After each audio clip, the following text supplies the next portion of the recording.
बार बार उदाहरण देता हूं। देखो सावन सिंह महाराज जी जब से जयमल सिंह महाराज जी के पास गए तो वो गुरु के ही बन गए। वो इंजीनियर थे लेकिन गुरु के पास गए तो गुरु के बन गए। वो अपना पेमेंट लाके कभी अपने माँ को अपनी औरत के हाथ में नहीं दिया, ले जाके सीधा बाबा जी के हाथों में, जयमल सिंह महाराज जी के हाथों में देते थे। तो जयमल सिंह महाराज जितना चाहिए उतना सेवा में लेके बाकी अपने एक सेवादार से उनके घर में भिजवाते थे। कितनी बड़ी गुरुमुखता, उन्होंने सब कुछ गुरु को सौंप दिया। कहते हैं एक बार उनकी माता जी भी बड़ी कमाई वाली थी, सावन सिंह महाराज जी की माता जी। तो जब एक बार सावन सिंह महाराज 2 दिन की छुट्टी लेके, माता जी बीमार थी और सावन सिंह महाराज जी 2 दिन की छुट्टी लेके माता से मिलने के लिए आए और उनको मासिक सत्संग भी करना था ब्यास में, इसलिए 2 ही दिन की छुट्टी लेके आए थे घर पे। क्योंकि जिस समय बाबा जयमल सिंह महाराज ने चोला छोड़ा और भी महाराज जी का 5 साल सर्विस बाकी था, लेकिन महाराज ने राजीनामा नहीं दिया। सर्विस करते हुए महीने महीने में आके सत्संग करके जाते थे, क्योंकि गुरु का हुक्म था नौकरी छोड़ना नहीं। तो बाद में तो आप माता से मिलने के लिए आए, माता के पास बैठे हालचाल पूछ रहे हैं। ये 1 महीने से बीमार चल रहा था तबीयत। तो माँ से पूछते हैं तो माँ कहती है कि पूछते हैं कि माता जी क्या हाल है। तो माता कहती है कि महाराज जी बैठे हैं बगल में, बुला रहे हैं कि आओ चलो, मुझे तुम्हारा हुक्म चाहिए। तो महाराज जी के आंखों से थोड़ा आंसू गिरने लग गया, सावन सिंह महाराज जी के। तो माता जी ने देखा आंख से आंसू गिर रहा है, गुस्से में आ गई। कहते क्या बरखुरदार तू रोता है? कहते नहीं माता, तू जा रहे बोल के मुझे कोई दुख नहीं, मैं नहीं रो रहा हूं, क्योंकि तुझे तो गुरु लेके जाता है। फिर क्यों रोता है, आंखों से पानी क्यों गिर रहा है? इसलिए कि आगे 2 दिन के बाद जो रविवार आता है मेरा मासिक सत्संग है, और तू अगर चली गई तो मेरा सत्संग बंद हो जाएगा, मैं सत्संग में नहीं जा पाऊंगा, तेरे कारोबार में मुझे रहना पड़ेगा। तो संगत जो भंडारे में वहां जमा होगी वो उदास दिल से लौट के जाएगी। जो दर्शन के लिए आती है, मैं नहीं जाऊंगा तो मेरे लिए उदास दिल से जाएगी। इसीलिए मेरे आंखों से आंसू गिर रहे हैं। देखो मां मर रही है बोल के नहीं, संगत के लिए उदास जाएगी।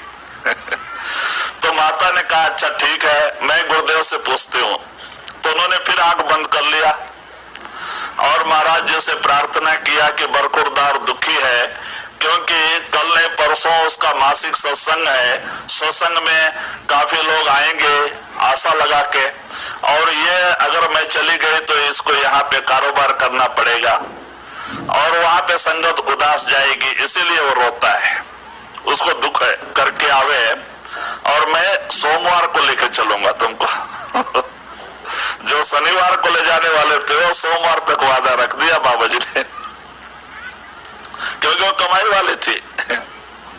और कमाई वाले सुरत का जो ये है वो सब गुरु चाहे बढ़ा भी सकता है घटा भी सकता है, गुरु की मौज में सब कुछ। तो फिर बात भाई चलो अच्छा सोमवार को लेके जाएंगे, उसको कह दो जाके मासिक सत्संग करके आवे। तो बाद में फिर आंख खोला तो उस माता जी ने कहा अच्छा भाई तुम खुशी से जाके सत्संग करो, कल रात को चले जाओ और जाके वहां सत्संग करके आओ, और महाराज जी हमको सोमवार को लेके जाएंगे और सोमवार को तुम इधर रहना चाहिए। तो महाराज जी को बड़ी खुशी हो गई और दूसरे दिन रात को निकल के जो रात की गाड़ी से ब्यास पहुंच गए, सवेरे पहुंच गए और उन्होंने बड़े खुशी से भंडारे का सत्संग किया। रविवार को शाम को भी सत्संग किया और सोमवार को वापस आना था, लेकिन ऑफिस का काम बहुत दिनों से पेंडिंग पड़ा हुआ था, सब लाके महाराज जी के सामने रजिस्टर लग दिए। चेक करना था, साइन करना था, और उसमें उनका एक दिन वो सोमवार शाम तक उसमें चला गया। नहीं जा पाए। तो यहाँ दोपहर तक का वादा था। महाराज जी जब माता जी के अंदर आए, दर्शन दिए, कहते हैं क्या बरखुरदार आया? नहीं महाराज आया नहीं। अच्छा फिर कल आऊंगा मैं। ठीक है, मैं कल आ जाऊंगा, मंगलवार को आ जाऊंगा। फिर छोड़ के चले गए।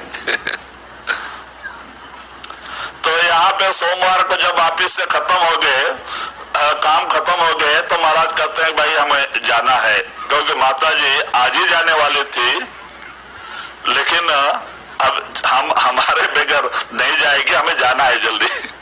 तो बाद में और भी कहा कुछ प्रेमी लोगों को कि अगर कोई आखिरी माता जी का दर्शन करना चाहता है तो भी आ सकता है, माने अपने रिश्तेदारों को। तो एक 15-20 लोग तैयार हो गए। सब लोग मिलकर के जब स्टेशन पे पहुंचे तो माता जी ने कहा कल तो अभी सोमवार को ही जाना था, बाबा जी ने मंगलवार कहा तो जरूर लेके जाएंगे, और तू जल्दी जा रात को और सवेरे तक बुला के लेके आ। तो सेवादार भेज दिया शाम को। ये लोग स्टेशन पे पहुंचे, महाराज जी और 20 संगत, और वो सेवादार जो है उसी शाम को रात को वहां गाड़ी से उतरा और स्टेशन ब्यास पे सेवादार माने कि उनके नौकर से उनकी मुलाकात हुई। नौकर को देख के महाराज घबरा गए, ना मालूम क्या समाचार, कहें माता तो चली तो नहीं गई। तो उसको अलग बुला के पूछते हैं, क्योंकि संगत के बीच में पूछना अच्छा नहीं है, तो अलग बुला के पूछते हैं कि माता जी का क्या हाल है। तो कहा माता जी ने हमें भेजा है कि जल्दी बुला के लेके आओ। तब तो थोड़ा तसल्ली आ गई। तो सब लोग मिलके आए, मंगलवार सवेरे उतर गए, गांव पहुंच गए, और एक एक करके सब लोगों ने दर्शन लिया। तो सावन सिंह महाराज ने क्या किया, सबको घर वाले को बाहर निकाल दिया, सबको कमरे से बाहर निकाल दिया, और अकेले आप बैठ के माता जी से हाल चाल पूछने लग गए। तो सारा हाल बताया कि ऐसे महाराज जी तो सोमवार को ही आ गए थे, लेकिन पूछा आए हुए हैं, मैंने कहा नहीं। तो अच्छा मंगलवार लेके जाएंगे, बल्कि कल का आज का वादा किया था, आज मुझे जाना है, और महाराज 11 बजे आ जाएंगे। तो उन्होंने उस समय सबको निकाल दिया और आप अकेला बैठे थे, और नाम सुमरन करते हुए माँ के हाथ में हाथ रख के बैठे हुए थे, और माता जी देखते देखते बड़े प्रेम से धीरे धीरे उन्होंने सिमटाव कर लिया, चोला छोड़ गए। तो इसीलिए कहते हैं कि भाई जब हम भजन सुमरन करते हैं तो मरने के समय में इतनी खुशी होती है, एक अभ्यासी को, साधन अभ्यास करने वाले को मरने के समय उतनी खुशी होती है जितना एक नौजवान लड़के को उसके शादी के समय। अब नौजवान लड़के का सबसे खुशी का दिन उसका शादी का ही होता है। तो कहते हैं कि अभ्यासी को भी, जो कि गुरु के बताए हुए जरिए 2.5-3 घंटे रोज भजन सुमरन करता है, उसको 2-3 दिन पहले ही सूचना गुरु अंदर में दे देता है। तो मरने के समय उसको भी उतनी खुशी होती है जितना एक नौजवान लड़के को शादी के समय में, बड़े आनंद में जाता है हंसते हुए।